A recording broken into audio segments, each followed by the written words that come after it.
Hello everyone, I am Shweta Thapliyal and welcome to Brainstorming. आज हम बात करेंगे भारत के पहले शिक्षा आयोग, पहले एजुकेशन कमीशन के बारे में, जो आया था 1882 में और लिखा गया था सर विलियम हंटर्स के द्वारा, जिसे हम हंटर्स कमीशन के नाम से भी जानते हैं। तो आज हम बात करेंगे कि किस तरीके से इस आयोग ने, इस कमीशन ने हमारे आज के एजुकेशन सिस्टम को प्रभावित किया है। अगर आपको हमारे बीएड नोट्स डिटेल में चाहिए तो please follow our Telegram channel. आज हम ये देखेंगे कि कौन से ऐसे रिकमेंडेशंस थे या सुझाव थे जिसकी वजह से हमारे आज के एजुकेशन सिस्टम में ये सारे बदलाव आए हैं और किस तरीके से इन्होंने हमारे आज के एजुकेशन सिस्टम को प्रभावित किया है। तो पहले ये देख लेते हैं कि इस रिपोर्ट को बनाने की जरूरत क्या थी उस टाइम पर। तो जब आजादी के लिए आंदोलन शुरू हुए, जब भारतीयों ने लड़ना शुरू किया, तो कुछ टाइम बाद उसके हम पहली आजादी की लड़ाई हार गए। जो फर्स्ट वॉर ऑफ इंडिपेंडेंस थे, हम वो हार चुके थे। अब इसके बाद क्या हुआ कि जो ईस्ट इंडिया कंपनी के पास जो सरकार का नियंत्रण था, वो सारा का सारा चला गया ब्रिटिश राज्य, ब्रिटिश क्राउन के ऊपर, और हम डायरेक्टली ब्रिटिश क्राउन के अंदर आ गए, ब्रिटिशर्स के रूल के अंदर आ गए थे। तो अब 1882 में जब लॉर्ड रिपॉन को गवर्नर जनरल बनाया गया, तो उन्होंने ये बोला कि शिक्षा व्यवस्था में, जो एजुकेशन सिस्टम में जितने भी चेंजेस हुए हैं, जितने भी बदलाव लाए गए हैं वुड्स डिस्पैच के बाद, उन्हें जांचा जाए, उन्हें परखा जाए। तो उसके लिए उन्होंने एक कमिटी बनाई, इंडियन एजुकेशन कमीशन के नाम से, जिसे हम भारतीय शिक्षा आयोग के नाम से भी जानते हैं। और ये कमेटी के लीडर थे सर विलियम हंटर। तो उनसे बोला गया कि वो सारे जितने भी एस्पेक्ट्स हैं एजुकेशन सिस्टम के, जितनी भी चीजें हैं शिक्षा व्यवस्था में, उन्हें जांचें, उन्हें परखें और उनके लिए सुझाव दिए। और इस रिपोर्ट को, ये रिपोर्ट आई थी 1882 में और एक्सेप्ट करी गई थी 1884 के अंदर। और इसके अंदर कई ऐसे सुझाव थे जिसने हमारे आज के एजुकेशन सिस्टम में बदलाव लाया है और उसे प्रभावित किया है। तो एक बार उन सुझावों को देख लेते हैं। तो रिकमेंडेशंस को पढ़ने से पहले इस रिपोर्ट के एक बार ये देख लेते हैं कि इस रिपोर्ट के एम क्या था, इस रिपोर्ट को बनाने के उद्देश्य क्या थे। तो फर्स्ट वाज कि ये देखना कि जो बदलाव आए हैं, जो चेंजेस आए हैं हमारे एजुकेशन सिस्टम में वुड्स डिस्पैच की वजह से, जो कानून लागू हुए हैं वुड्स डिस्पैच की वजह से, उनको जांचना, उनको परखना और ये देखना कि किस तरीके से वुड्स डिस्पैच ने हमारे एजुकेशन सिस्टम, शिक्षा व्यवस्था को प्रभावित किया है। सेकंड, ये देखना कि हमारे एजुकेशन सिस्टम में प्राइमरी एजुकेशन, प्राथमिक शिक्षा की क्या स्थिति है और उसमें किस तरीके से सुधार लाए जा सकते हैं, इनके बारे में सुझाव देना। थर्ड, ये देखना कि स्टेट इंस्टीट्यूट्स, जो राज्य संस्थाएं हैं जो शिक्षा के लिए काम कर रहे हैं, उनकी क्या इंपॉर्टेंस है एजुकेशन की तरफ, शिक्षा की तरफ। फोर्थ, ये देखना कि जो धर्म प्रचारक हैं, जो मिशनरीज हैं, उनका क्या रोल है, उनका क्या काम है शिक्षा की तरफ। फिफ्थ, ये देखना कि जो गवर्नमेंट इंस्टीट्यूशंस बनाए गए थे वुड्स डिस्पैच के आने के बाद, क्या उन्हें आगे बढ़ाना चाहिए और उनका क्या, उनमें बदलाव लाए जा सकते हैं जिनसे कि शिक्षा व्यवस्था में सुधार आ सके। सिक्स्थ, ये देखना कि किस तरीके से गवर्नमेंट का क्या रवैया है प्राइवेट इंडियन एंटरप्राइजेस की तरफ, कि प्राइवेटाइजेशन की तरफ गवर्नमेंट, सरकार का क्या एटीट्यूड है, क्या रवैया है। और लास्ट में ये देखना कि सेकेंडरी एजुकेशन की और हायर एजुकेशन की क्या स्थिति है हमारे देश के अंदर और किस तरीके से उनमें सुधार लाया जा सकता है। तो ये सारे एम थे, ये सारे उद्देश्य थे इस रिपोर्ट को बनाने के लिए। अब इस रिपोर्ट के अंदर, इस आयोग के अंदर हंटर ने क्या किया कि उन्होंने प्राइमरी एजुकेशन, जो प्राथमिक शिक्षा थी, उसके लिए अलग सुझाव दिए और सेकेंडरी एजुकेशन, जो माध्यमिक शिक्षा थी, उसके लिए अलग सुझाव दिए। तो प्राथमिक शिक्षा के लिए क्या सुझाव दिए थे इस रिपोर्ट के अंदर, एक बार वो देख लेते हैं। तो पहला सुझाव, पहला रिकमेंडेशन जो था वो था कि रिस्पॉन्सिबिलिटी, जिम्मेदारी किसकी होगी शिक्षा की, प्राथमिक शिक्षा की। तो ये बोला गया कि जो प्राथमिक शिक्षा है, प्राइमरी एजुकेशन है, वो लोकल बॉडीज को, स्थानीय लोगों को दे दी जाएगी उसकी जिम्मेदारी। जो म्युनिसिपल बोर्ड है, नगर पालिका है, डिस्ट्रिक्ट बोर्ड, जिला है, ये ही संभालेंगे प्राथमिक शिक्षा को अपनी जगहों पर। और उनका काम क्या होगा कि फाइनेंस को देखना, जो वित्त है वो देखना, प्रशासन देखना शिक्षा के लिए, प्राथमिक शिक्षा को बढ़ावा देना और निरीक्षण करना स्कूलों को। ये सारे काम जो है म्युनिसिपल बोर्ड, नगर पालिका और डिस्ट्रिक्ट बोर्ड, जिलों को दे दिए जाएंगे। तो इसका मतलब ये था कि प्राइमरी एजुकेशन, प्राथमिक शिक्षा की जिम्मेदारी जो थी स्थानीय लोगों को दे दी गई थी, लोकल बॉडीज को दे दी गई थी। तो कह सकते हैं जो डिसेंट्रलाइजेशन ऑफ एजुकेशन सिस्टम, विकेंद्रीकरण जो आया शिक्षा व्यवस्था का हमारे देश के अंदर, जिसके अंदर क्या किया गया था कि शिक्षा व्यवस्था की जिम्मेदारी स्थानीय रूप में बांट दी गई थी, वो हंटर्स कमीशन की वजह से, हंटर्स कमीशन की रिपोर्ट की वजह से हमारे देश के अंदर आया। तो एम ऑफ प्राइमरी एजुकेशन, उद्देश्य क्या होना चाहिए प्राइमरी एजुकेशन का, प्राथमिक शिक्षा का, वो भी इस रिपोर्ट ने बताया। तो पहली बात तो ये बोली गई कि शिक्षा पे हर किसी का अधिकार है, तो प्राथमिक शिक्षा इस तरीके से हमें देनी है जिससे कि वो हर एक भारतीय के पास, हर एक कोने में भारत के पहुंच सके। तो एक्सपेंशन ऑफ मास एजुकेशन की सार्वजनिक शिक्षा को बढ़ावा मिले, ये पहला उद्देश्य था प्राथमिक शिक्षा का। दूसरी बात ये थी कि एजुकेशन फॉर प्रैक्टिकल लाइफ, की शिक्षा ऐसी हो जो बच्चों को उनकी आने वाली जिंदगी के लिए तैयार कर सके, जो हमें ऐसी चीजें सिखानी है बच्चों को जो उनके रोजमर्रा में काम आए और उनके आने वाली जिंदगी में मदद करे। तो एक्सपेंशन ऑफ मास एजुकेशन की सार्वजनिक शिक्षा को प्राइमरी एजुकेशन की तरफ, प्राथमिक शिक्षा की तरफ बढ़ावा मिले। और दूसरी बात ये थी कि एजुकेशन फॉर प्रैक्टिकल लाइफ, की बच्चों को ऐसी चीजें सिखाई जाएं जो उनकी आने वाली जिंदगी में काम आए। तो ये दो उद्देश्य थे प्राइमरी एजुकेशन के लिए, प्राथमिक शिक्षा के लिए। अब एम ऑफ प्राइमरी एजुकेशन, उद्देश्य क्या होगा प्राथमिक शिक्षा का, वो डिसाइड हो गया। तो क्या पढ़ाया जाए, कि करिकुलम क्या होगा प्राइमरी एजुकेशन का, प्राथमिक शिक्षा का, ये भी इस रिपोर्ट ने बताया। तो पहली बात तो ये बोली कि जो करिकुलम होगा, कि क्या पढ़ाना है, वो इस पे डिपेंड करेगा, इस पे निर्भर करेगा कि उस प्रांत की, उस प्रोविंस की स्थिति कैसी है, कि उस जगह में किस तरह की एजुकेशन, शिक्षा देना जरूरी है उस टाइम पर। तो इन्होंने ये बोला कि उस जगह की भाषा को बच्चों को सिखाया जाए, उस जगह के तौर तरीके, संस्कृति बच्चों को सिखाई जाए, शिष्टाचार जैसे विषय भी प्राथमिक शिक्षा में डाले जाएं, जिससे कि बच्चों को उस जगह के बारे में पता चले, अपनी संस्कृति के बारे में पता चले। दूसरी बात उन्होंने ये बोली कि ऐसे सब्जेक्ट्स, ऐसे विषय सिखाए जाए जो उनकी आने वाली जिंदगी में उनके काम आए, रोजमर्रा की जिंदगी में काम आए, और अगर उनको हायर एजुकेशन के लिए, उच्च शिक्षा के लिए जाना है तो भी काम आए। तो इसके लिए उन्होंने बोला कि जनरल मैथमेटिक्स, मैथ्स हो गया, साइंस हो गया, सामान्य ज्ञान, जीके हो गया, और हेल्थ एंड हाइजीन जैसे स्वास्थ्य और सफाई के विषय भी इन बच्चों को सिखाना जरूरी है प्राथमिक शिक्षा के अंदर।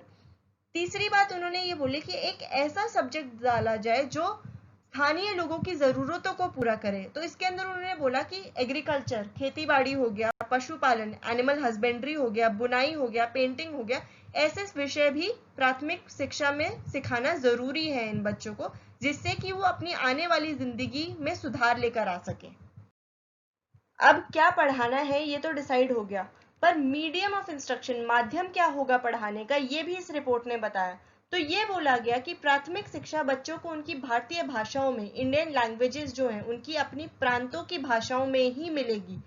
तो प्रोविंशियल लैंग्वेजेस को, प्रांतों की भाषाओं को ही मीडियम ऑफ इंस्ट्रक्शन, माध्यम बना दिया गया था प्राइमरी एजुकेशन के लिए, प्राथमिक शिक्षा के लिए। अब एक और रिकमेंडेशन जो हंटर्स कमीशन के अंदर दिया गया था वो था टीचर्स एजुकेशन के बारे में, कि अगर हमें शिक्षा में सुधार लाना है तो हमें योग्य और सक्षम टीचर्स ही स्कूलों में रखने होंगे।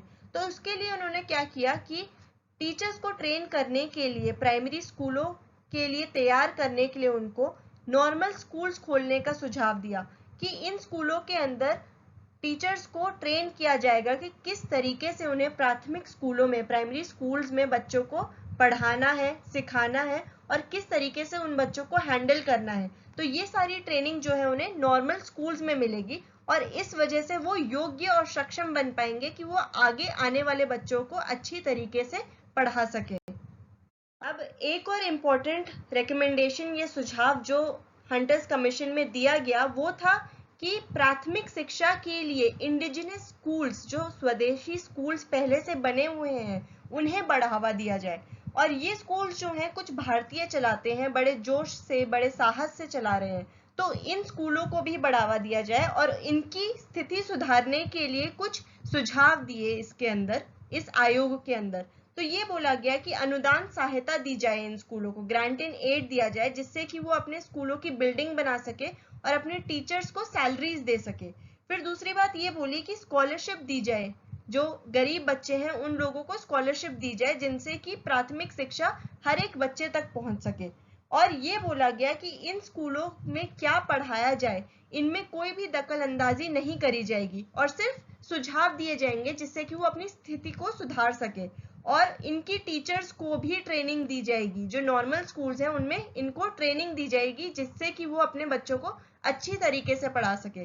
तो ये एक और सुझाव था कि स्वदेशी स्कूलों को, इंडिजिनस स्कूलों को भी बढ़ावा मिले, जिसने इस आयोग को एक अच्छा वो क्रिटिसिज्म दिया। अब माध्यमिक शिक्षा, सेकेंडरी एजुकेशन के बारे में इस रिपोर्ट के अंदर क्या क्या सुझाव दिए गए, एक बार उन्हें देखते हैं। तो पहली बात तो ये थी कि जिम्मेदारी किसकी होगी माध्यमिक शिक्षा की, सेकेंडरी एजुकेशन की। तो ये बोला गया कि जितने भी अमीर लोग हैं और कुशल लोग हैं वो स्कूल खोलेंगे सेकेंडरी एजुकेशन के लिए, माध्यमिक शिक्षा के लिए।